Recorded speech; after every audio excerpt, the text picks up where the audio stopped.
시청자 여러분 안녕하십니까. 4월 14일 월요일 사사건건입니다. 벚꽃길에 쌓인 눈과 태풍급 돌풍이 부는 것처럼 대선 경선 과정에서도 변수가 잇따르고 있습니다. 출마가 예상됐던 주자는 불출마 선언을 하고 이미 출마 선언을 한 사람 중에는 경선에 참여하지 않겠다는 사람도 있습니다. 대선을 딱 50일 앞둔 시점에서 각 당의 상황 어떻게 돌아가는지 살펴보겠습니다. 민주당 전 법률위 부위원장인 장윤 변호사, 국민의힘 대변인인 강전혜 변호사, 그리고 여론조사 분석 1타 강사 메타보이스 김봉신 부대표 함께합니다. 어서 오십시오. 안녕하세요. 안녕하세요. 우선 윤석열 전 대통령 관련 이야기 잠깐 하겠습니다. 윤 전 대통령이 오늘 첫 정식 형사 재판에 출석해서 오전에만 40여 분간 직접 발언을 했습니다.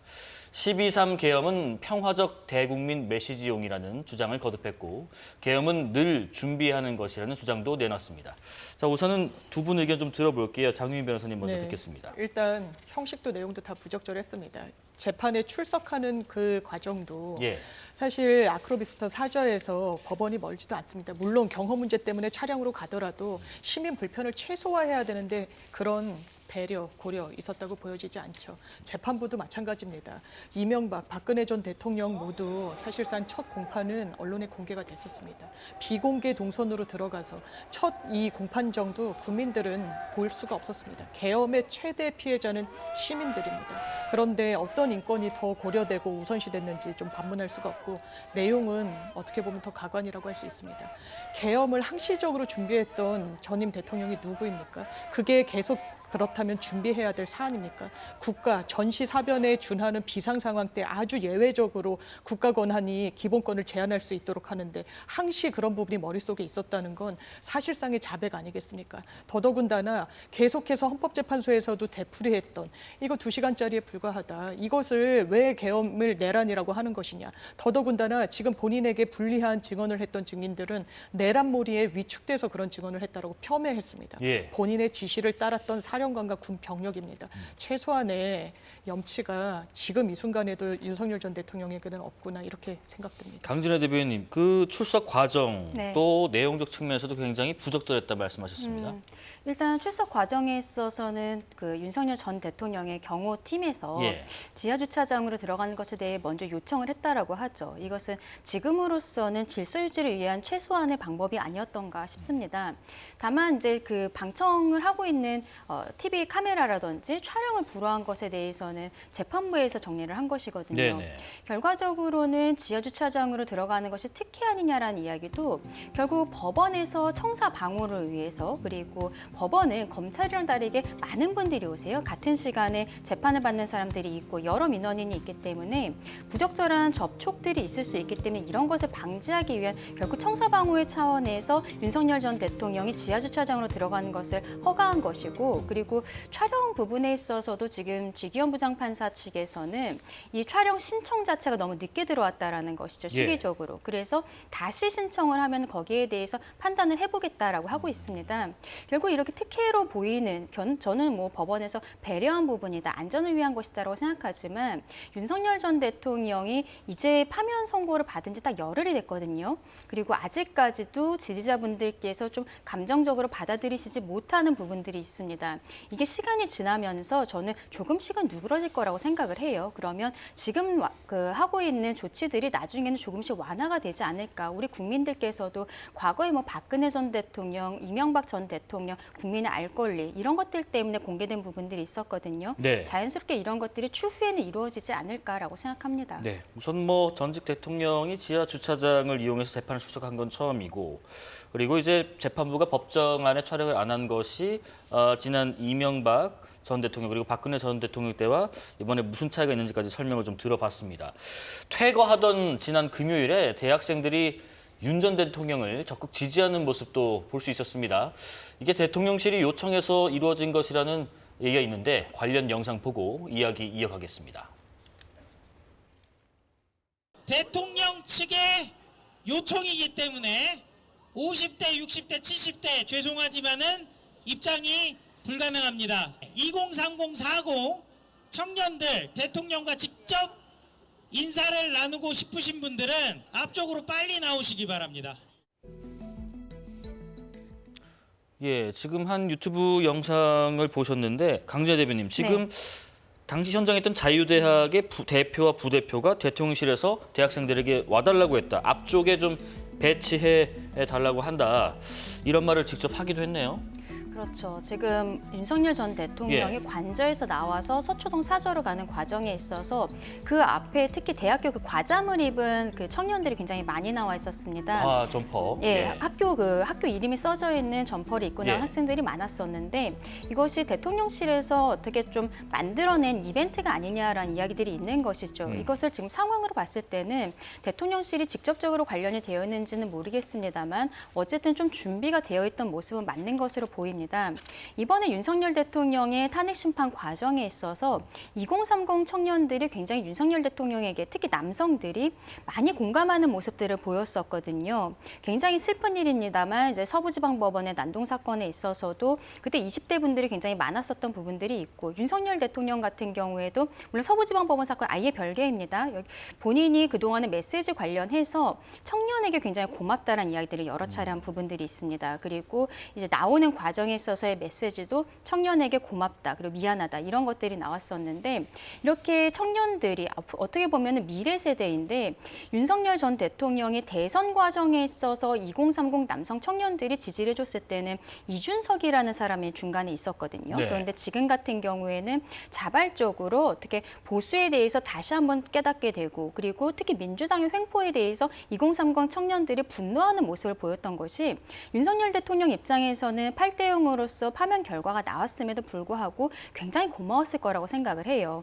그것이 어떻게 보면 광장의 열기로도 굉장히 많이 이어진 것이 있고 헌법재판소 결정에 있어서도 민주당의 어떤 전횡으로 인해서 윤석열 전 대통령이 국정마비에 대해 막중한 책임감을 느꼈을 것으로 보인다. 그리고 이것은 대통령과 국회, 민주당의 어느 일방의 책임이라고 볼 수 없다. 이런 문구가 들어갔어요. 그거는 어떻게 보면 법적인 판단에 대한 내용은 아닌데 그럼에도 불구하고 헌법재판소가 헌법 최후의 보루의 기관으로서 이러한 이야기들을 했다라는 것은 광장의 열기, 특히 2030 청년들의 어떤 열기가 있었기 때문에 들어간 문구가 아닌가라고도 보이거든요. 그 결과적으로는 윤석열 전 대통령 입장에서는 청년에 대한 고마움을 좀 보이고 싶은 이런 모습들이 있었기 때문에 저런 모습들이 연출된 것이 아닌가라고 생각합니다. 장윤 변호사님, 청년들에 대한 고마움을 위한 표현이라고 하셨는데 일각에서는 의도된 부분이 있느냐라는 지적이 있습니다. 네, 청년층을 이런 식으로 정치적으로 활용하면 안 되죠. 그리고 거기에 나와 있는 여러 지지층 중에 나이 분포별로 보면 어떤 분들이 더 많으셨겠습니까? 그런데 내세우고 싶었던 거죠. 청년들도 윤석열 전 대통령을 지금도 지지한다. 그것이 정확한 사실을 반영한다고 저는 생각하지도 않습니다만 오히려 청년들의 지지가 부족하니까 의도적으로 과 점퍼를 어느 대학교임을 다 새긴 옷을 입고 전면에 내세웠다고 보는 게 합리적이지 않겠습니까? 더더군다나 이 학생들도 대통령실에 요청이 있었다는 사실을 감추지 않았습니다. 청년을 들러리 세우고 정치 하나의 수단으로 활용하는 거. 오늘 중앙일보 칼럼에서도 지적했던데 더는 청년을 입에 담지 말라는 겁니다. 청년들이 제일 싫어하는 걸 윤석열 전 대통령이 하고 있기 때문이에요. 특혜, 반공정.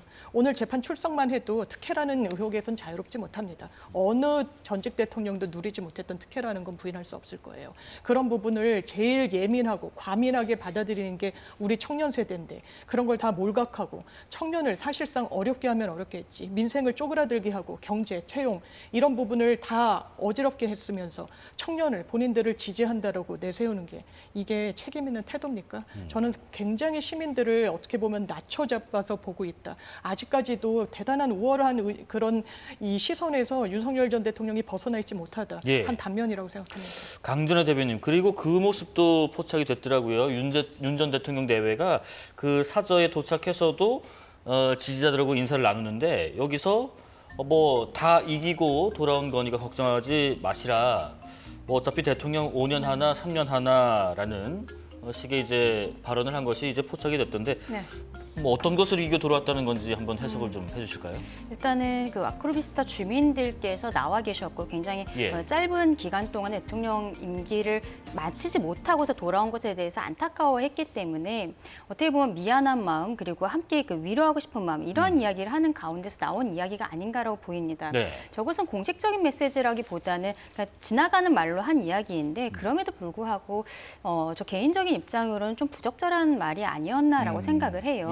다 이기고 돌아왔다라는 것이 앞서 말씀드린 것처럼 헌법재판소에서 민주당의 횡포에 대해서 짚어준 부분은 있습니다만 그럼에도 불구하고 윤석열 전 대통령이 비상계엄이라는 수단을 쓴 것은 위헌 위법하다는 것에 대해서는 명확히 밝힌 부분이 있는 것이거든요. 그리고 뭐 5년 하나 3년 하나 마찬가지다라는 형태로 이야기한 것은 본인을 5년 임기로 뽑아준 국민들께 예의를 다하지 못한 발언이 아니었나 좀 그렇게 생각하는 부분이 있습니다.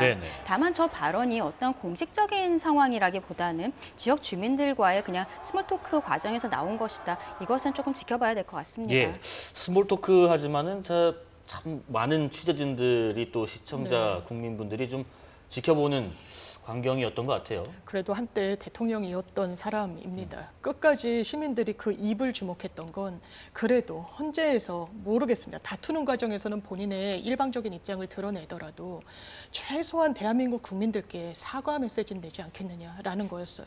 그런데 그러기는커녕이었습니다. 이건 웬걸이었습니다. 아무리 좋게 해석해서 본인의 명구스러움을 조금 좀 회복하고자 하는 좀 그런 의도가 있었다고 하더라도 부적절합니다. 헌법에 주권자인 국민들이 대통령에게 부여한 거예요. 5년 단임제로 대통령의 살림을 잘 살아주고 국격을 올리고 경제를 회복시키고 민생을 챙겨달라는 당부가 있는 겁니다. 그런데 이렇게 이야기하는 겁니다. 5년은 3년 하는 거랑 똑같다. 본인의 잘못해서 이 파면당했다는 거에 대한 반성, 과오, 인식 전혀 없어요. 국민들이 안중에도 없었다는 겁니다. 그러면서 이기고 돌아왔다. 그럼 누구에게 이겼다는 게 있지 않겠습니까? 본인으로서는 이 탄핵 국면에서 콘크리트 지지층을 확고함을 확인하는 그런 성과가 있었을지 모르겠습니다. 근데 그 부분은 시민의 아주 일부분에 불과합니다. 정치적으로 건강하다고 평가하기도 어렵습니다. 그런데 그것을 어떻게 보면 마중물 삼아서 내가 이기고 돌아왔다라고 부끄러움 없이 시민들 앞에서 아무런 경계도 없이 이야기를 하는 전직 대통령, 국민들이 어떻게 평가하면 좋겠습니까? 저희가 오늘은 이 좀 내용을 좀 촘촘히 좀 밀도 있게 살펴보기 위해서 김봉신 부대표님도 모셨는데 대선 지금 50일 앞이잖아요. 국민의힘 그리고 윤 전 대통령의 그 관계 정립 이 어떻게 하는 게 좋겠느냐 이 여론조사 결과가 있더라고요. 한번 좀 설명과 분석을 좀 부탁드리겠습니다. 전국 지표 조사입니다. 이렇게 물어봤습니다. 국민의힘은 윤석열 전 대통령과의 관계를 앞으로 어떻게 설정하는 것이 바람직하다고 생각하십니까? 여기에서요. 출당시키고 정치적 관계를 정리하는 것이 좋다. 50%. 중립적 입장에서 법적 절차를 지켜보는 것이 좋다. 27%. 계속 지지하고 정치적으로 지원하는 것이 좋다. 16%. 이 격차 좀 많이 났습니다. 출당시키고 정치적 관계를 정리하는 것이 좋다가 우리 국민 두 분 중 한 분 절반이 이런 말씀을 주셨는데요. 이거를 봤을 때 그러면 이제 대구, 경북 이런 데서는 그래도 계속 지지하고 지원하는 것이 좋다라고 하지 않았겠느냐 이런 말씀 하실 분들도 있겠는데요. 대구, 경북에서는 정치적으로 지원을 하는 것, 계속 지지가 27 나왔는데요. 중립적 입장에서 법적 절차를 지켜보는 것이 좋다가 30, 그리고 출당시키고 정치적 관계를 정리하는 것이 좋다는 또 31입니다. 이게 두 개 합치면 상당히 많은 비율이죠. 그러니까 계속 지지하는 의견이 비슷한 규모이지만 그렇게 많지 않다. 부산, 울산, 경남도 비슷합니다. 이렇게 나온 것 중에 특히 중도 성향이신 분들 중에서는 54%가 출당시키고 정치적 관계를 정리하는 것이 좋다라고 하셨는데 여기서 한 가지 좀 눈에 띄는 것은 국민의힘을 지지하시는 분들 중에서는 계속 지지하고 정치적으로 지원하는 것이 좋다가 37입니다. 평균적으로 16인데 37이니까 그 비율이 조금 높죠. 그렇지만 국민의힘 지지하시는 분들 중에서도 36%는 중립적 입장, 그리고 23%는 출당. 이렇게 말씀 주셔가지고 제가 봤을 때는 국민의힘이 앞으로 국민의힘을 지지하시는 이런 분들 입장이 굉장히 소중하겠죠. 소중하지만 이분들만 믿고는 큰 선거를 치를 수가 없습니다. 대선뿐만 아니라 앞으로 제가 대구, 경북하고 부산, 울산, 경남도 봤는데 이렇게 일부 격전지라든지 아니면 안방이라고 하는 곳에서의 민심도 포함해서 다 같이 읽고 지방선거를 준비해야 될 텐데요. 그렇게 따지면은 지금 앞서 이제 그 화면에서 나왔던 그 윤 전 대통령과 관련된 내용들이 나왔지만 사실은 국민의힘은 어떻게 보면은 단절적인 어떤 과정을 거쳐야 되고 출당을 시키고 관계를 정리하는 것이 중도 성향이신 많은 국민분들을 좀 포용할 수 있는 그런 제스처가 되고 그런 행보가 될 텐데 앞으로 어떻게 될지 좀 봐야 될 것 같습니다. 예, 뭐 강 대변인 요 전반적인 분석에 대해서 어떤 의견이신지요? 그렇죠. 지금 예. 저희 국민의 입장에선 윤석열 전 대통령의 탄핵 심판 결정이 나오기 전에 어떠한 결정이 나오든 수긍하겠다, 받아들이겠다라고 먼저 국민들께 말씀드린 바가 있습니다. 예. 그리고 결국 파면 결정이 나왔는데 그때 사실상 민주당보다도 저희 당에서 먼저 입장이 나갔거든요. 겸허히 수용하는 모습 그리고 앞으로 보수에 쇄신하는 모습을 보여드리겠다 말씀드리고 있습니다. 이제 한 50일 정도 남아있는 그 조기 대선 과정에 있어서 저희 당에서는 출마하신 분들이 굉장히 많아요. 출마하시겠다고 지금 예비 후보로 하시겠다는 분들이 많은데 이분들이 스펙트럼이 굉장히 넓습니다. 그리고 이분들이 생각하시는 분들이 출당에 대해서 이야기하시는 분도 계세요. 뭐 한동훈 전 대표 같은 경우에 본인이 당 대표 시절에도 이야기를 했었던 부분이고 근데 여기에 대해 윤상현 의원 같은 경우에는 조금 시간을 두면은 윤석열 대통령께서 알아서 정리할 것이다라고도 이야기를 한 부분이 있는데 저는 결국 당과 윤석열 전 대통령과의 관계는 저희가 이번 경선 토론 과정이라든 이 과정에 있어서 자연스럽게 정리가 될 것이라고 생각을 합니다. 당에서 어쨌든 선거 후보가 결정이 되면 그 후보가 말하자면은 당대표의 역할을 하게 되는 거거든요. 대선 때까지. 그러면은 그 과정에 있어서 본인이 생각하는 스탠스에 따라서 대통령과의 관계를 정리를 할 수 있고 그리고 앞으로 토론도 여러 차례 좀 잡혀 있는 것들이 있어요. 네네. 토론 과정에 있어서 본인이 생각했던 것이 약간 바뀌는 부분들도 분명히 있을 것이고 나중에 단일화 과정에 있어서도 어떤 의견들을 수렴하는 과정들이 있을 수 있습니다. 그래서 지금으로서는 저희가 이제 예비 후보들을 등록을 받고 있는 상황에서 지금 비대위에서 여기에 대해 윤석열 전 대통령에게 출당을 해라 혹은 저희가 계속 함께하겠다 이런 것들을 하기보다는 경선 과정에서 자연스럽게 정리되는 것이 맞지 않나 그렇게 생각합니다. 뒤에 그 여론조사 저희가 좀 살펴볼 것들이 여러 가지 있어서 간략하게 답변을 좀 부탁드릴게요.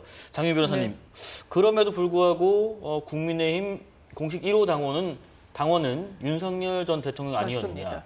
그러다 보니까 이제 출당 내지는 뭐 제명 혹은 징계 얘기가 계속 나오는 것 같습니다. 네, 여론조사 결과도 지금 저희 분석해 놓은 게 좀 있는 것 같고요. 그런데 못하고 있는 거죠. 네. 그게 지금 국민의힘의 현실이라고 생각합니다. 지금 여론조사 지표 정리해 주신 걸 제 나름대로 한 줄로 이해를 한다면 국민의힘에서 이를테면 국민의힘의 당원들과 일반 시민들의 괴리가 상당히 크다라는 거예요. 윤석열 대통령을 대하는 태도와 정치적으로 어떻게 분리하고 절연할 것인가에 대해서 입장이 확연히 다르다는 게 수치로 표현되고 있는 것 같습니다. 그렇다면 국민의힘이 어떤 선택을 했느냐. 탄핵 결정이 나온 이후에도 대통령 출당에 치읓 꺼내지 못했습니다. 오히려 이 국면 속에서 탄핵에 찬성했던 일부 의원들, 우리와 같은 동지가 아니니까 같이 갈 수 없다라고 비공개 의총에서 나왔었어요. 이거는 여론조사 지표에서도 확인되지만 국민 보고 하는 정치 아닙니다. 아주 일부 당원 보고 하는 정치예요. 그렇다면 당리당략상 이해관계가 맞물려 있는 부분이 있는 거죠. 향후 지금 대선 당면한 대선이 아니라 그 이후의 당권이나 아니면 그 이후의 행보와 관련된 자기의 정치적 이해관계를 먼저 고민한다는 지표가 저는 이 여론조사 속에서도 녹아 있다고 생각합니다. 예, 참고로 이 조사 엠브레인 퍼블릭과 K스텔 리서치, 코리아 리서치가 또 한국 리서치까지요. 지난 7일부터 9일까지 만 18세 이상 남녀 1,001명을 대상으로 진행했고요. 휴대전화 가상 번호를 이용한 전화 면접으로 이루어졌습니다. 표본오차 95% 신뢰 수준에서 플러스 마이너스 3.1%포인트 응답률은 24.9%였고요. 자세한 내용은 중앙선거 여론조사심의위원회 홈페이지를 참조하시면 되겠습니다. 자, 지금부터는 각종 여론조사를 보면서 대선 흐름을 좀 살펴보겠습니다. 정권 교체해야 한다. 라는 응답률이 51%, 정권 재창출해야 한다라는 응답률 36%입니다. 이건 KBS가 한국 리서치에 의뢰해서 4월 8일부터 10일까지 실시한 여론조사 결과입니다. 전국 만 18세 이상 남녀 3,000명을 대상으로 실시됐고요. 조사 방법은 전화 면접 조사, 표본 오차는 95% 신뢰 수준에 플러스 마이너스 1.8%포인트. 역시 자세한 내용 중앙선거여론조사심의위원회 홈페이지를 보시면 알 수 있습니다. 자, 김봉신 부대표님, 앞서 살펴봤던 우선 국민의힘이 윤 전 대통령과의 관계를 정리해야 한다라는 여론조사와 조금 전에 이런 정권 교체 혹은 정권 재창출 여부에 대한 응답 비슷한 결을 차지하는 거예요? 아니면 좀 다른 시각으로 볼 수가 있나요? 예. 비슷한 맥락으로 읽으실 수가 있습니다. 지금 전화면접 조사에서 15%포인트 더 우세하게 정권 교체 여론이 나타났는데요. 이 정도면 상당히 벌어져 있다고 봐야죠. 네. 정권 교체 여론이 지금 2달여 남은 조기 대선에서 15%포인트라고 한다면 정권 교체와 관련돼서는 굉장히 견조한 흐름이다 이렇게 볼 수가 있겠고요. 여기에서 이제 중도 성향이신 분들, 이 조사에서는 중도 성향이신 분들이 가장 많고 그다음에 보수 성향이신 분들이 그다음 많고 진보 성향이신 분들은 그보다는 이제 적게 잡혔습니다. 예. 그런데 중도 성향이신 분들 중에서는 심지어 정권 교체를 위해 기존 야권 후보에 힘을 실어줘야 한다라는 응답이 57입니다. 그러니까 전체 평균이 51인데 중도이신 분들은 57입니다. 중도 성향이신 분들 중에서 정권 재창출을 해라 이런 응답은 27이니까 이거는 전체 평균보다 더 이제 벌어져 있다고 봐야 될 것 같습니다. 네. 물론 이제 진보 성향이신 분들 중에서는 정권 교체가 86 그리고 보수 성향이신 분들 중에서는 71%가 재창출이라고 했습니다. 그런데 이렇게 대략적으로 보게 된다면 지금까지 이번 정부 이번 정부라고 해도 될지 모르겠지만 윤석열 전 대통령 당선 이후에 중도 성향이신 분들이 상당히 이렇게 진보 성향이신 분들 쪽으로 좀 더 쏠림 현상을 보였고요. 그렇게 되면서 보수 성향이신 분들이 약간 고립되는 듯한 그런 양상을 띄었습니다. 이렇게 봤을 때 그러면 정권 교체로는 더 강화되면 강화됐지 약화되지 않을 것이다. 왜냐? 중도 성향이신 분들이 여론조사에는 조금 덜 잡히는데도 많이 잡힌 것처럼 보입니다. 즉 다시 얘기해서 투표하러 나갈 때는 중도 성향이신 분들이 더 많아질 수가 있거든요. 그렇게 따지면 지금 57이라는 이 숫자를 국민의힘은 좀 보셔야 되는 숫자이고요. 네네. 그리고 또 하나가 있습니다. 반드시 이 조사에서는 투표 적극성을 물어봤습니다. 투표하겠느냐? 네네. 했더니 반드시 투표하겠다라는 이제 적극 투표 의향자 중에서는요. 이것도 정권 교체론이 55입니다. 예. 전체 평균 51보다 이것도 역시 조금 더 나왔습니다. 이렇게 보면 정권 교체론이 상당하고요. 지역별로 한번 봤을 때는 대구 경북에서는 정권 재창출이 56이니까 절반은 조금 넘었죠. 그런데 부산, 울산, 경남은 재미있게도 45대 45로 완전히 동률입니다.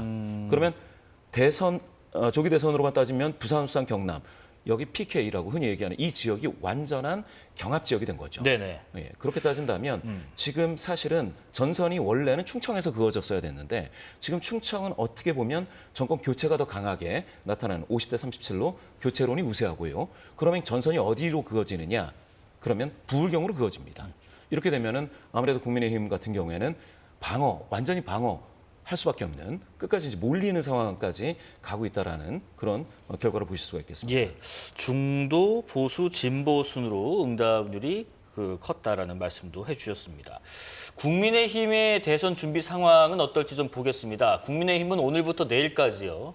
예비 후보 등록을 시작으로 21대 대선 경선에 본격 돌입하게 됩니다. 경선 대진표도 서서히 윤곽을 드러내고 있습니다. 지금 몇몇 보시는 것처럼 지난주에 저희 사사건건에 출연하신 김문수 전 장관, 홍준표 전 시장, 한동훈, 나경원, 안철수, 이철우, 유정복, 양향자 전 의원까지 면면을 보고 있는데 지금 말이죠. 국민의힘이 지금 경선 규칙 확정을 놓고 내부에서 좀 분열이 있는가. 유승민 전 의원 같은 경우에는 경선을 불참하겠다라고 선언을 한 상태고 국민의힘은 일반 국민 여론조사에서 역선택 방지 조항 이걸 넣기로 결정했는데 강지호 대변인 이 부분 지금 공개 비판이 나오고 있습니다. 그렇죠. 유승민 전 의원 같은 경우는 역선택 방지 조항이 들어갔을 때 네. 본인의 지지율이 확 떨어지는 것이 다른 여론조사에서도 나온 부분이 있거든요. 근데 이것을 당 입장에서는 넣을 수밖에 없다라고 저는 생각을 합니다. 왜냐하면은 경선 과정에 있어서 어떻게 보면은 전체 국민들의 그 여론을 넣으려면은 민주당을 지지하시는 분들 여기까지도 포함을 한다라고 생각을 할 수가 있는데 그렇게 했을 때는 실제로 투표장에 갔을 때는 민주당을 찍는 분들께서 지금 국민의힘 국민의힘에서 민주당 쪽에서 조금 지지율이 높은 부분을 찍을 리는 없는 것이거든요. 그러면 실제 투표에서 국민의힘을 찍을 수 있는 분들에 대해서 그 여론조사를 하는 것이 맞지 않느냐. 그렇기 때문에 역선택 방지 조항을 넣은 것인데 유승민 전 의원 같은 경우에는 글쎄요. 저는 일단 대외적으로는 이런 역선택 방지 조항에 대해서 문제 제기를 하고 있습니다만 그것 이외에도 본인의 지지율이 좀 낮게 나오는 부분들 그리고 예. 최근에 뭐 한덕수 권한대행이 출마할지 모른다라는 이야기들이 나오는 부분들 이런 것들을 여러 가지로 감안을 해서 경선에 지금 대선에 불참한다고 이야기한 건 아니거든요. 경선에 불참한다고 선언한 것이 아닌가라고 생각합니다. 뭐 장희 변호사님 상대당이긴 하지만요. 예. 결국에 뭐 이런 것들이 당신만 담겼다는 네, 것인가 이런 비판도 있습니다. 저는 역선택 방지 조항은 뭐 민주당이나 국민의힘이나 다 들어갈 수밖에 없다라고는 생각을 합니다. 예. 왜냐하면 경쟁력 없는 약체 후보를 일부러 올려야지 이런 의도로 들어갈 수도 있는 거잖아요.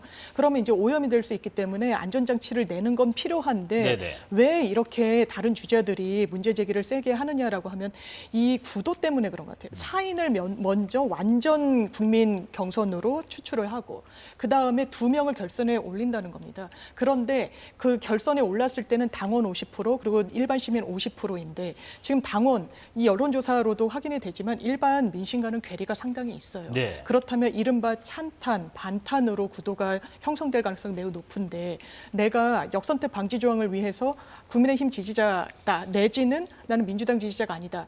내지는 무당층이다라고 했을 때는 그 포션이 상당히 적습니다. 오히려 대단히 좀 우편향된 이런 선거인단을 놓고 결선 투표를 하면 구도상 찬탄 후보가 이기기가 상당히 어려울 수밖에 없기 때문에 이거 좀 의도한 거 아니냐라는 오해를 이 구도가 좀 자초한 측면은 있어 보입니다. 예, 다시 한번 볼게요. 앞선 조사 방식과 같게 했고요.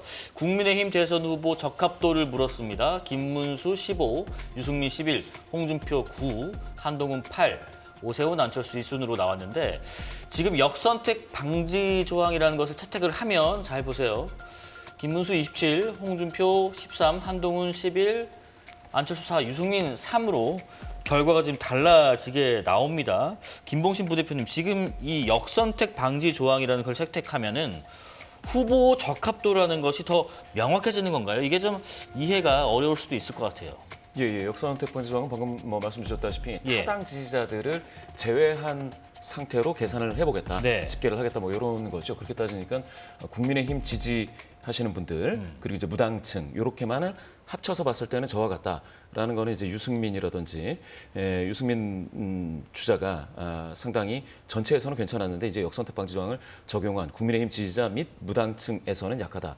이렇게 따진다면은 사실은 경선에 이 룰을 적용하면 지금 김문수 전 장관이 상당히 우세하기 때문에 네. 구도는 이제 뚜렷하게 보이기는 합니다. 다만 그 유승민 전 의원 같은 경우에는 중도에서는 1등이었죠. 네. 중도에서는 1등이었습니다. 그렇게 따진다면 사실 중도 확장력이라든지 여러 가지 측면에서 봤을 때 좀 뭐라 그럴까 국민의힘 당 입장에서는 좀 아까운 어떤 자원일 수 있다라는 그런 평가를 해볼 수 있겠습니다. 네네. 자, 그런데요. 국민의힘 경선 구도에 또 큰 변수가 있었습니다. 바로 오세훈 서울시장이 이 불출마 선언을 한 겁니다.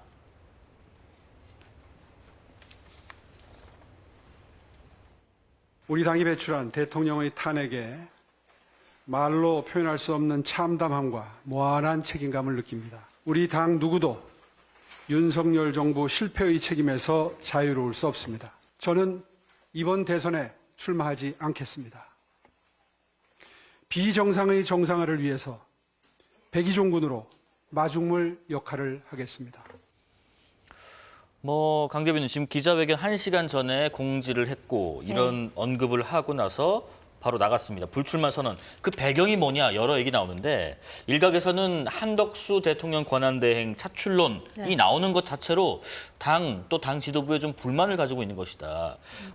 이미 출마 선언문까지 다 써놨다라는 얘기도 있거든요. 그게 아니면 경선 룰에 대한 불만이었을까요? 뭐였다고 보세요? 일단 경선 룰에 대한 불만일 거라고 생각하진 않습니다. 왜냐하면 우리가 조금 아까 봤지만 오세훈 후보의 경우에는 역선택 방지 조항을 넣던 어떻게 하던 간에 사실상 좀 상위권에 랭크되어 있는 부분들이 있었거든요. 네. 그런데 최근에 이제 명태균 씨 관련 의혹들 그리고 문제는 토지거래 허가제가 이제 굉장히 좀 부적절했었던 부분들, 결과적으로 여기에 대한 정책적인 좀 미스가 컸던 것이 아닌가라고 생각을 합니다. 그리고 오세훈 시장 입장에서는 한덕수 국무총리와 지금 뭐 통화를 했다라는 기사들도 나오곤 있습니다만 어쨌든 본인이 오랫동안 준비를 해왔기 때문에 갑작스럽게 나타난 한덕수 국무총리 때문에 저는 대권의 꿈을 접지는 않았을 것이라고 생각하거든요. 근데 현실적으로 이번에 출마를 했을 때 당선 가능성이 그렇게 높지는 않은 부분, 그리고 홍준표 시장 같은 경우에는 대구시장직을 내려놓은 상황에서 경선에 들어가게 되는데 그렇습니다. 오세훈 시장은 저희가 이제 경선이 5월 3일에 끝나고 전당대회 그날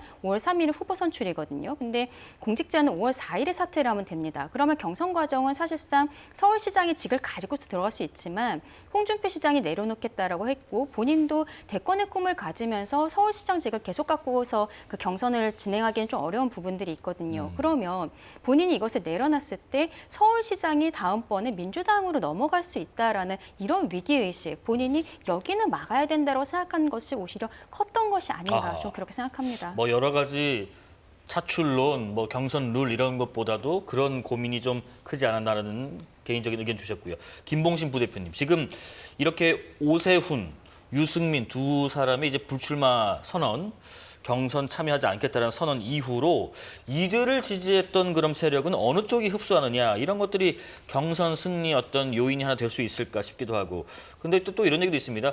그렇게 지지세가 분명하지 않은 부분도 없지 않아 있기 때문에 뭐 어느 쪽으로 흡수하는 것을 예측하기 좀 어려울 것 같다. 어떤 분석이 좀 어울리나요? 예. 지금 당장은 어느 후보가 유승민 전 의원의 지지세를 다 가져간달지, 네. 오세훈 서울시장 지지세를 다 가져간달지 이렇게는 사실 예상하기가 쉽지가 않은 게요. 사실 그 지지자 구성이 약간 이질적입니다. 그러니까 이제 유승민 전 의원 같은 경우에는 중도에서 좀 괜찮다든가 이렇게 되는데 김문수 전 장관 같은 경우에는 보수에서 좀 괜찮다든가 이렇게 되기 때문에요. 이게 마치 원팀 정신을 발휘해서 그러면은 다 같이 모여서 플러스가 될 수 있게 되려면 이게 사실 합종 연행의 결과로서 난 이 사람을 지지한다. 뭐 이런 게 됐다든지 그런데 그런 절차는 전혀 없지 않겠습니까?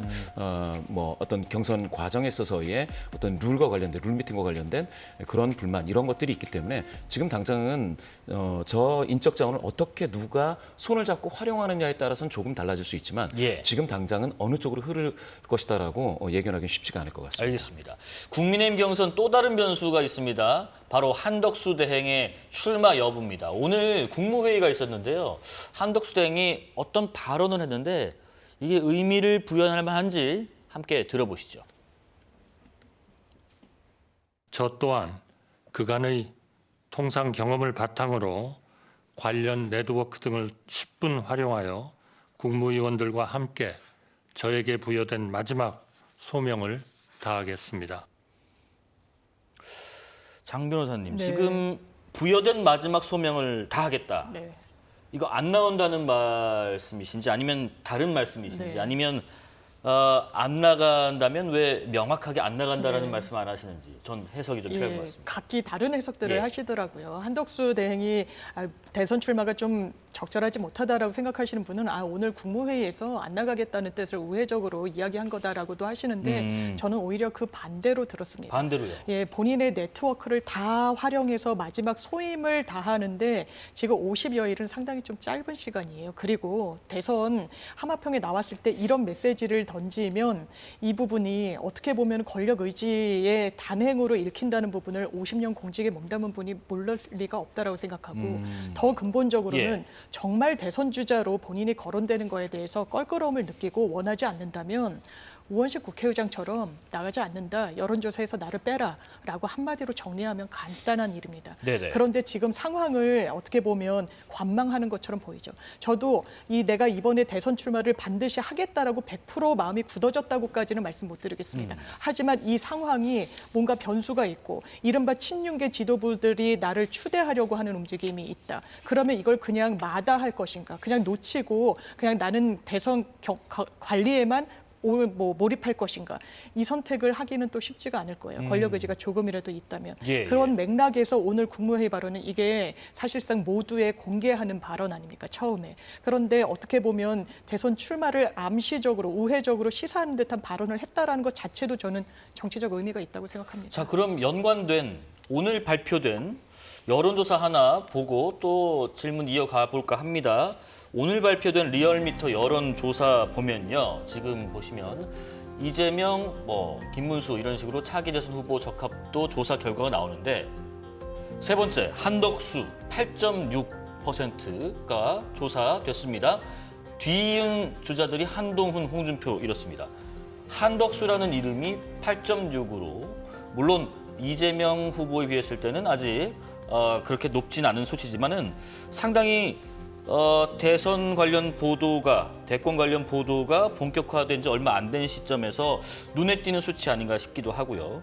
자, 강준희 대변인 지금 보겠습니다. 그러면은 이것 역시 나올 수 있다라는 신호 중에 하나로 또 볼 수 있는 지표가 될 수 있을지. 만약 그렇다면 입당해서 나가는 것이 아니라 오늘 내일 후보를 지금 예비후보 국민의힘은 또 접수하고 있기 때문에 다른 식으로 무소속으로 나와서 보수 후보와 차후에 단일화 가능성까지 우리가 염두에 두고 있는 부분이 있는지 어떻게 평가하시는지요? 저는 한덕수 권한대행이 아직까지 완전히 마음을 정하지는 못한 것이 아닌가라고 생각을 합니다. 그렇기 때문에 나간다 안 나간다에 대해서 많은 분들께서 여쭤보시고 계시지만 그리고 어떻게 보면은 국정 안정을 위해서도 저는 명확한 입장을 밝히시는 게 좋지 않는가라고든 생각을 하거든요. 근데 지금 밝히지 못하고 있다는 것은 고민이 깊다라는 것이고 말씀하신 것처럼 국민의 입장에서는 오늘과 내일 예비 후보 등록을 받거든요. 그 이후에 다시 추가로 등록을 할 수가 없기 때문에 현실적으로 만약에 본인이 출마를 한다면 무소속이든 혹은 창당을 하든 그 과정에 있어서 막판에 보수 단일화 이런 것들을 생각하게 되지 않을까 보입니다. 그런데 이 조금 아까 그 워딩을 보면은요. 본인이 그간의 통상 경험을 바탕으로 관련 네트워크 등을 10분 활용하여 마지막 소명을 다하겠습니다라고 이야기를 하고 있거든요. 그러면은 본인이 네트워크를 활용해서 할 일이라는 것이 지금 말하자면 미국과의 관세 전쟁 이게 가장 큰 사건 아니겠습니까? 네네. 저는 그러면 이제 5월 4일에는 공직자가 사퇴해야 되는 마지막 시한이기 때문에 그 이전에 만약에 지금 한덕수 권한대행이 최근에 트럼프 미국 대통령과 통화를 한 것처럼 미국과의 관세에 있어서 어떤 좀 유리한 지점을 점하게 된다라든지, 그러니까 말하자면 본인이 어떤 이슈 하나를 정리를 할 수 있는 이런 모습들을 보여준 다음에 그때쯤 되면은 지금 출마를 할지 안 할지도 모르는 상황에서도 여론조사에서 이렇게 높게 나오는 부분들이 있는데 확 올라갈 수 있는 부분들이 있다고 생각하거든요. 네네네. 본인의 네트워크 10분 활용한다라는 게 바로 그런 지점을 이야기한 것이 아닌가. 본인이 미국과의 과정에 있어서 뭔가를 한번 보여주고 싶은 마음이 남아있는 것이 아닌가라고 생각합니다. 두 분한테 공통된 의견은 아직 결정을 명확하게 못한 것 같다라는 부분인 것 같고요. 이 조사도 어떤 건지 저희가 설명을 꼭 드려야 됩니다. 이 조사는요. 에너지경제신문 의뢰로 4월 9일부터 11일까지 리얼미터가 실시한 여론조사고요. 전국 18세 이상 남녀 1,506명을 대상으로 실시됐고 조사 방법은 무선 ARS 100%고요. 표본오차 95% 신뢰 수준의 플러스 마이너스 2.5%포인트. 자세한 내용은 중앙선거여론조사심의위원회 홈페이지에서 확인할 수가 있습니다. 그런데요. 경선 룰이 확정된 더불어민주당 내부도 좀 시끄럽습니다. 4명의 후보들이 경선에서 대결할 것으로 예상이 되는데 지금 한번 얼굴 볼까요? 자, 김동연 경기도지사, 이재명 전 대표, 김경수 전 경남지사. 한 명이 어디 갔죠? 김두관 전 의원이 대선 출마 선언을 했는데 빠져 있습니다. 오늘 모든 일정을 취소하고 나서 경선에 나가지 않겠다. 경선 불참을 선언을 했고요. 특정 후보를 초대하는 식의 경선 룰이다. 김대중, 노무현 정신을 저버렸다. 그렇게 얘기를 했습니다. 김동연 지사는 이제 어제까지는 들러리 경선이냐 이렇게 반발했었는데 오늘은 일단 경선 룰을 따르고 수용하겠다는 입장을 조금 전에 밝힌 상황입니다. 장유미 변호사님, 지금 이 내부에서 경선 룰을 가지고 이거 특정 후보를 위한 방식 아니냐 이런 비판에 대해서는 어떤 의견이세요? 근데 냉정하게 따져볼 부분은 있는 것 같습니다. 그럼 지난 대선 때 일반 대의원과 권리당원에게 모두 문호를 열어놓고 선거인단 모집해서 일반 시민들이 참여할 수 있게 하는 방식으로 대통령 후보를 선출했단 말이에요. 그런데 지금 시간상의 어떤 좀 짧다는 점을 고려하더라도 그리고 냉정하게 말하면 선거인단 모집이란 건 조직세와 조직력이 가동한 후보에게 상당히 유리합니다. 그렇다면 지금 1강 3약이라고 어쨌든 구도상 이 분석이 되고 있지 않습니까? 네. 그럼 약체라고 분류되는 후보들에게 선거인단 모집을 한다라고 해서 그럼 그 경선 룰이 그렇게 이 확정이 된다라고 해서 이재명 대표의 아성을 꺾을 수 있을 것이냐? 사실 만약에 룰에 따라서 내가 그래도 이길 수 있는 승산이 높아진다면 이 수기의 과정이 더 필요하겠지만 그래 보이진 않습니다. 오히려 불리하다라고 하는 그런 이 분석들도 나오고 있는 게 현실입니다. 어허. 다만 그렇기 예. 때문에 이재명 대표의 원하는 대로 이 부분이 룰 세팅이 됐다라고 보는 건 상당히 좀 어떻게 보면 공격을 위한 공격이라는 생각이 들고요. 기본적으로 본인도 주자로서 그리고 이 룰과 관련해서 어떤 질문을 받을 때마다 이거는 내가 선수로 뛰기 때문에 심판 역할까지는 할 수는 없다라고 하고 관여할 수 있는 영역도 아니었습니다. 당에서 지금 여러 여건을 통해 가지고 국민의힘 룰에 대해서도 민주당이 왈가왈부하는 건 월권이듯이 이 민주당의 룰 세팅에 대해서도 뭐 다른 주자 선수로 뛰는 후보들이 문제 제기를 할 수는 있습니다만 그것조차 굉장히 본인에게 유리하다거나 합리적인 문제 제기라고는 또 보여지지 않는 부분이 있어서 김두관 전 의원께서 뭐 중대 결심 언급은 하셨습니다만 탈당이나 뭐 이런 부분까지는 사실상 나아가지 않을 거라고 기대하고 있습니다. 네, 하여튼 뭐 그 생각에 그 시간은 좀 길진 않을 거다라는 의견도 덧붙였습니다. 자, 민주당 대선 후보 적합도도 봐야겠죠. 전체 또 중도 대상 뭐 할 것 없이 지금 보시는 것처럼 이재명 전 민주당 대표가 이 다른 주자들과 격차가 좀 큰 편입니다. 전체를 봤을 때도 이재명 전 대표가 42. 그리고 중도를 봤을 때도 이재명 전 대표가 제일 높은 수치를 나타내는 것으로 나타나고 있습니다. 자, 그리고요. 국민의힘 좀 잠깐 보면요. 국민의힘 상황은 좀 다르다고 하더라고요. 지금 전체에서는 김문수 전 장관이 15% 이렇게 유승민, 홍준표 쭉 순으로 나가고 중도에서를 보면요. 유승민 전 의원이 9% 그리고 김문수, 홍준표 이런 순으로 나갑니다. 이 역시 KBS가 한국 리서치에 의뢰해서 4월 8일부터 10일까지 실시한 여론조사 결과고요. 전국 만 18세 이상 남녀 3,000명을 대상으로 실시됐고 조사 방법은 전화 면접 조사, 표본 오차는 95% 신뢰 수준의 플러스 마이너스 1.8%포인트. 자세한 내용은 중앙선거여론조사심의위원회 홈페이지를 보시면 됩니다. 김봉신 부대표님, 지금 중도에서는 유승민 전 의원이 15%로 가장 높게 나왔고 전체에서는 김문수 전 장관이 15%로 가장 높게 나온 이 상황.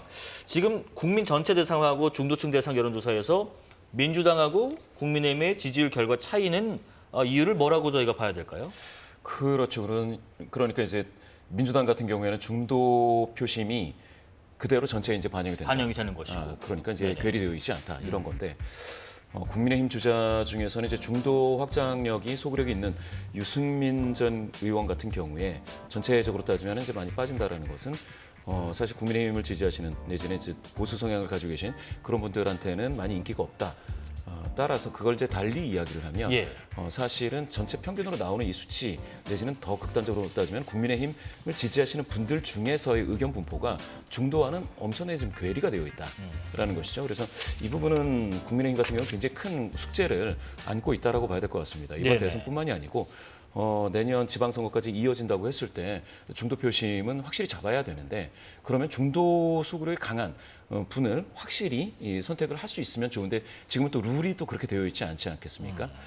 그러면 사실은 지금 룰로만 가면 국민의힘을 지지하시는 분들의 의견 분포대로 갈 가능성이 매우 높습니다. 그런데 그렇게 되면은 앞으로 큰 선거에서 어떻게 될지는 다른 뭐 보관이 있든지 뭐가 있어야 됩니다. 거꾸로 중도를 먼저 선택을 하면 보수는 전략적인 선택을 해서 따라올 가능성이 있거든요. 이제 이렇게 이제 발상의 전환을 했으면 좋은데 네. 지금은 룰이 거의 결정이 된 것 같더라고요. 그렇게 되면 역선택 방지를 넣는 걸로 네. 그렇게 따지면은 지금 중도와의 괴리 현상을 극복하는 거는 향후 국민의힘의 아주 최대 과제가 되는 것 같습니다. 예, 앞선 내용과 같은 좀 방식의 여론조사 하나만 더 보겠습니다. 차기 대선 후보 적합도 지지율 전체 대상으로 조사했을 때는요. 이 전 대표가 38%로 나오고 있습니다. 예, 지금 보시는 것은 이재명 전 대표가 38%로 나오고 있고요. 그리고 쭉 이어지고 맨 마지막에 지지 후보 없다 13 나옵니다. 중도층 대상으로 조사했을 때는요. 이재명 전 대표가 9% 그리고 쭉 있고 지지 후보 없다 17 이렇게 나오는데 김봉식 부대표님 지금 전체 중도 모두에서 지지 후보 없음이라고 답한 이 부동층을 끌어오는 것도 지금 양당의 숙제 아니겠습니까? 맞습니다. 부동층 이렇게 한번 말씀드리겠습니다. 부동층이라고 했을 때는 흔히 이제 관심이 잘 없는 무관심자도 있고요. 아직 결정을 못한 미결정자들이 있는데 미결정하신 유권자분들이 흔히 이제 임박 결정하게 됩니다. 조기 결정하시는 분들이 40% 한 달 전에 이미 결정이 되어 있는. 그런데 이제 임박 결정자라고 한다면 투표일 한 일주일 남기고 그 다음에 결정하시는 분들도 한 40% 됩니다. 따라서 마지막까지 뚜껑을 열 때까지 누구도 안심할 수 없는 상황이 되는데요. 네. 그렇지만 임박 결정자의 많은 분들은 대세론을 따르는 경우도 상당합니다. 따라서 대세 인식이라는 것. 이번 대선은 누가 될 것 같다라는 인식이 공유됐을 때에 그 파워가 상당하죠. 그런 것들은 확인할 수 있겠습니다. 예.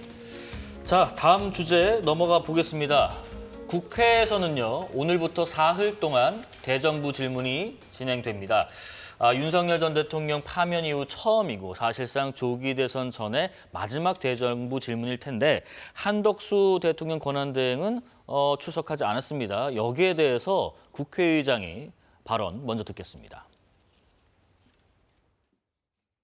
국회 출석 답변은 내키면 하고 아니면 많은 일이 아닙니다. 우리 헌법의 근본인 국민 주권주의를 실현하기 위한 헌법적 의무입니다. 국무총리와 국무총리의 일방적 불출석이 헌법을 무시하는 것인지 국회를 무시하는 것인지 국민을 무시하는 것인지 묻지 않을 수 없습니다. 강준혜 대변인님, 지금 왜 국민을 무시하느냐? 이것은 뭐 오고 싶으면 오고 말고 싶으면 마는 것이 아니다. 이런 얘기를 했습니다. 국무총리 시절에는 작년 가을에도 대정부 질문에 나가기도 했습니다만 지금은 대통령 권한대행의 입장이기 때문에 상황이 조금 달라진 부분들이 있지 않은가라고 보입니다. 그런데 지금 우원식 국회의장이 여기에 대해서 계속적으로 좀 강하게 비판을 하고 있고 민주당 역시도 강하게 비판을 하고 있는데 저는 오히려 이런 모습이 한덕수 권한대행으로 하여금 어떻게 보면은 보수층의 유권자들에게 하나의 아이콘으로 다시 뜰 수 있는 모습들을 보여준다라고 생각을 하거든요. 과거에도 생각을 해보면은 한동훈 전 대표가 그때 법무부 장관이었던 시절에 민주당에서 계속적으로 한동훈 법무부 장관에 대한 공격을 했고 한동훈 법무부 장관이 거기에 대해서 조목조목 반응을 하는 모습들 때문에 보수 유권자층에서 한동훈을 결과적으로 비대위원장으로 모셔오게 되는 이런 모습들이 있지 않았습니까? 지금 저런 모습들은 민주당이 최근에 논평에서도요. 계속적으로 한덕수 권한대행에 대해서 입장 정리를 해라. 이런 식의 논평이 거의 매일 나오고 있는 상황이에요.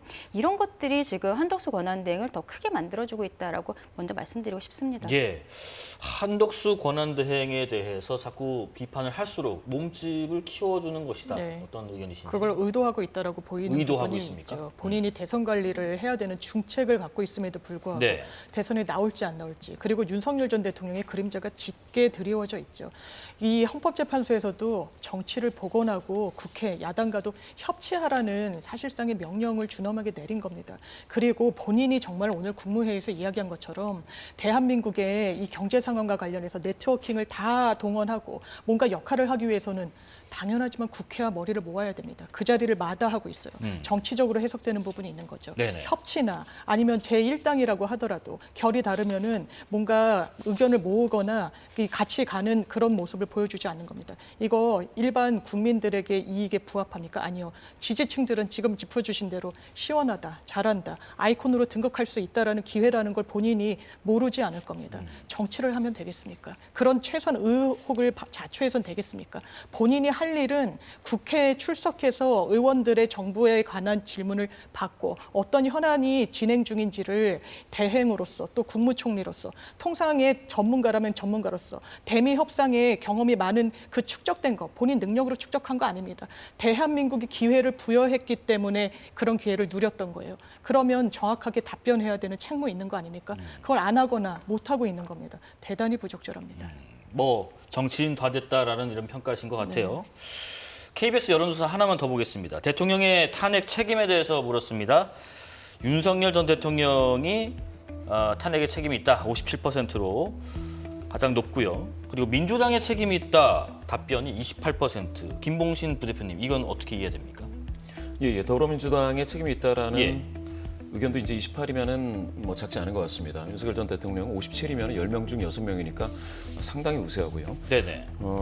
그렇게 되면 더불어민주당도 이제 탄핵이라고 했을 때 그러니까 대통령 거부권에 맞선 이제 탄핵 카드 이런 것들이 좀 많다 보니까 이런 응답이 일부 있을 수도 있다라고 봤는데요. 사실은 정당 균열에 의해서 지배적인 영향을 받더라고요. 그러니까 더불어민주당을 지지하시는 분들은 85%가 윤석열 대통령에게 책임이 있다라고 했고요. 국민의힘을 지지하시는 분들은 72%가 더불어민주당에게 책임이 있다라고 했습니다. 예. 다만 여기서 이제 무당층 지지하는 정당이 없다, 모르겠다. 무응답하시는 무당층 이런 분들도 꽤 있는데 이분들 중에서 52%가 윤석열 전 대통령이라고 응답을 했습니다.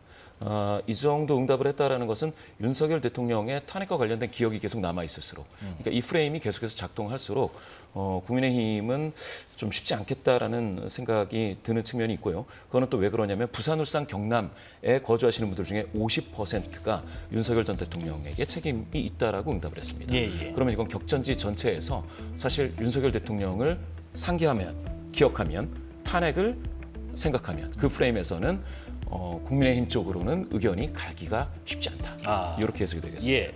자, 그 민주당이요 이번 대정부 질의 기간 동안에 특히 이제 한덕수 대통령 권한대행의 출마 여부에 대해서도 지적을 하고 있습니다만은 대통령 몫의 헌법재판관 후보자 지명을 두고도 집중 추궁을 할 것 같은데 여기와 관련된 여론조사도 하나 좀 보겠습니다. 그 한덕수 권한대행의 후임 헌법재판관 지명을 어떻게 보느냐라고 묻는 질문입니다. 전체로 보면은 적절하다가 40.6, 부적절한 지명이다가 49.4입니다. 이제 중도층으로 또 한정해서 보면요. 적절하다가 34.7, 부적절하다가 56.6으로 차이가 큽니다. 요건 여론조사 어떻게 했는지 잠깐 설명드리고 질문 드릴게요. 이 여론조사는 CBS가 의뢰해서 한국사회여론연구소가 전국 만 18세 이상 남녀를 대상으로 4월 11일부터 12일까지 이틀 동안 자동 응답 조사를 통해서 진행을 했고요. 표본오차 95% 신뢰 수준에서 플러스 마이너스 3.1%포인트. 자세한 내용 중앙선거여론조사심의위원회 홈페이지를 참조해 주십시오. 강전혜 대변인님, 지금 이 부분에 대해서 적절하다, 부적절하다, 그 전체 중도층에서 수치가 달라지는 것 어떻게 생각하시는지요? 일단은 한덕수 권한대행에게 임명을 할 수 있는 권한이 있는지 이 자체가 좀 애매하다라고 보시는 분들이 계신 것이고요. 그리고 임명권이 있다라고 해도 특히 이완규 지명자에 대해서는 윤석열 전 대통령과의 관계에 있어서 이러한 사람을 현재 법제처장으로 있는데 이런 사람을 지명하는 것은 맞지 않지 않느냐라고 이야기하시는 분들이 있는 것으로 보입니다. 근데 이 권한에 대해서는 그동안에 과거에 황교안 권한대행 때도 대통령 몫에 대해서 지명하지 않았던 부분들 이런 것들을 이야기하시는데 지금까지 최근에 헌법재판소의 권한쟁의 심판 결정이 나오기 전까지는 권한대행이 국회 선출목 혹은 대법원장 지명 몫에 대해서도 임명권이 있는지 여부도 굉장히 좀 애매한 부분들이 있었거든요. 네. 그리고 여기에 대해서 헌법재판소에서 국회에서 선출한 사람은 대통령이 임명해야 된다라고 정확하게 짚은 것입니다. 그러면 대통령 권한대행에게 임명권이 있다라는 것에 대해서는 저는 헌법재판소의 결정으로서 이 예가 생겼다라고 봐야 될 것 같고요. 이완규 후보자 그 지명자에 대해서는 결과적으로는 그 대통령 지명 몫이기 때문에 국회의 동의가 필요한 사람은 아닙니다. 다만 인사청문회는 할 수 있는 거죠. 지금 우원식 의장 같은 경우에는 인사청문회 자체를 열어주지 않겠다라고 이야기하고 있습니다만 저는 이렇게 극단적인 정치를 우리 국민들께 보여드릴 것이 아니라 정확하게 인사청문회를 열어서 이완규 후보자가 지명자가 대통령과 그 안가 회동을 한 것에 대해서 부적절한 것이 맞는 것인지 왜냐하면 최근에 박성재 법무부 장관의 탄핵심판 결정에 있어서 같은 안가에 있었던 거가 탄핵심판 사유로 들어갔었던 거거든요. 예.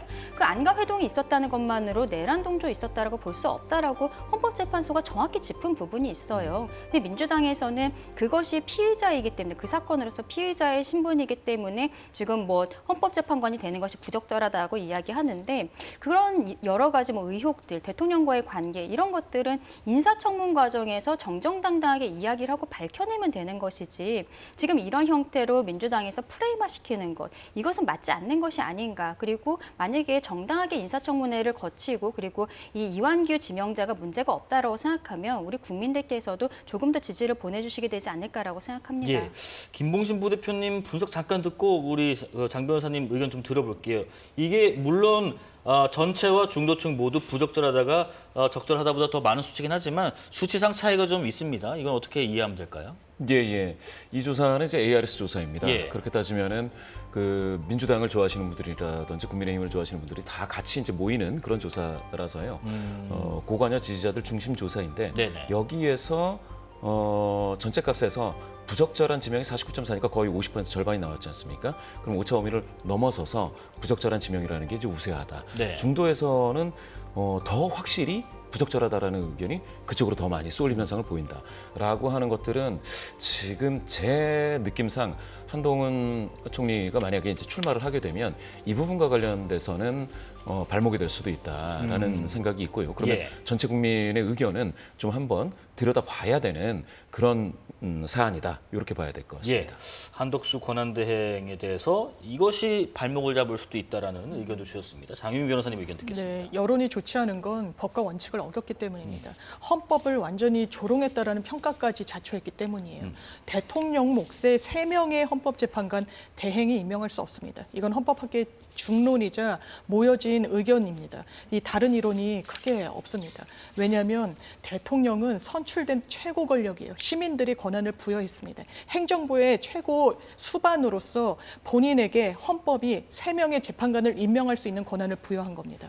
대행은 대통령이 아닙니다. 예. 적극적인 임명권 행사는 할 수 없습니다. 헌법 교과서에도 그렇게 나와 있는 게 다 같은 맥락입니다. 시민들이 정확하게 보고 계시는 겁니다. 이거는 부적절하다. 여론 재판이 아니기 때문에 적절하다, 부적절하다가 어떻게 보면 법리적으로, 법률적으로 의미가 크지 않다라고 할 수 있습니다만 법이라는 것도 법 상식에 근거하고 있는 겁니다. 시민들이 지켜보고 있는 겁니다. 본인이 이 대국민 담화까지 하면서 심지어는 국회 추천 몫의 형식적 임명 권한만 대통령이 행사하는 3명의 헌법재판관에 대해서도 대행이라서 권한을 적극적으로 수행할 수 없는 지위에 있기 때문에 할 수 없다라고 했습니다. 말을 180도 뒤집어서 헌법도 완전히 반대로 해석하고 사실상 훼손하면서 무리수를 두고 있거든요. 그렇기 때문에 이 부분이 여론조사에 반영되고 있다고 생각합니다. 네, 마지막 짤막하게 하나 볼게요. 그 또 다른 헌법재판관 후보자 있죠. 함상훈 부장판사인데 이 과거 판결 두고 지금 논란이 좀 있습니다. 특히 성범죄 전담부였던 서울고법대는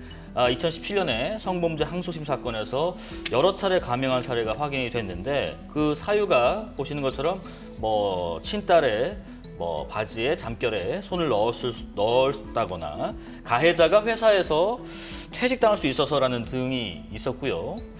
그리고 비슷한 시기에 그 버스 요금 2,400원을 횡령한 버스 기사에게는 해고가 정당하다라는 판결을 내린 것과 좀 얘기가 되고 있는데 두 분 변호사십니다. 간략하게 말씀 듣고 마무리해 보겠습니다. 강 변호사님. 네, 이런 사건들이 굉장히 수많은 판결들을 내렸을 텐데 극히 일부일 것이라고 보이고요. 그리고 판결문까지는 제가 정확하게 확인을 하지 못했습니다만 네. 고법에 계실 때 있었던 일이라는 거잖아요. 그러면은 배석 판사들도 같이 있는 것입니다. 그러면 세 분의 판사가 합의를 해서 어떠한 결정을 내렸을 것인데 여기에 대해서 극단적으로 이런 판결들을 했기 때문에 문제가 있다라고 이야기하는 것은 저는 맞지 않다라고 생각하고요. 앞서 말씀드린 것처럼 이완규 지명자와 함께 지금 이분 같은 경우에도 인사청문 과정에서 그럼 정당하게 이러한 이유에 대해서 밝히면 되는 것이 아닌가, 우리 국민의 눈높이에 맞는 답변을 하면 되는 것이 아닌가라고 생각합니다. 예, 장 변호사님. 저도 변호사가 어떤 사건을 과거에 수임했다라는 이유로 판사가 이런 결론을 내렸다는 이유로 정치적 단죄를 하는 것은 상당히 신중해야 된다는 입장입니다만 네네. 그런 걸 고려해도 대단히 이해가 되지 않습니다. 이를테면 2,400원을 횡령한 버스 기사분한테는 아주 작은 액수라도 해고가 정당하다, 징계가 해고에 이를 정도에 이른다라고 하고 성추행범에 대해서는 본인이 집행유예를 선고하면 회사에서 잘리게 되니까 감형해주겠다고 했어요. 양형 기준에도 없습니다. 친딸을 성추행하고 5년간인가 그랬을 겁니다. 네. 추행한 부분에 대해서는 딸과 평소에 친근하게 지냈기 때문에, 그리고 이 딸과 살갑게 지냈다는 부분, 잠결에 했을 수 있다라는 이런 사실상 납득할 수 없는 논리로 이렇게 감형을 해준 재판관이 헌법의 최후 보루인 헌법재판관에 모르겠습니다. 일반 사건을 하는 재판관으로도 사실 알겠습니다. 성인지 감수성이 떨어진다고 할 수 있는데 과연 헌법재판관으로서 적임자라고 할 수 있을지 되묻고 싶습니다. 예. 자, 지금까지 정치권 소식부터 여론조사 분석까지 민주당 전 법률위 부위원장인 장윤미 변호사, 국민의힘 대변인 강전애 변호사, 그리고 메타보이스 김봉신 부대표와 함께했습니다. 고맙습니다. 감사합니다. 감사합니다. 자, 지난주 김문수 전 장관에 이어서 내일도 이번 대선에 도전하는 주자 모시고 이야기 나눠보는 시간 갖겠습니다. 4월 14일 월요일 사사건건 여기까지입니다. 시청해주신 여러분 고맙습니다.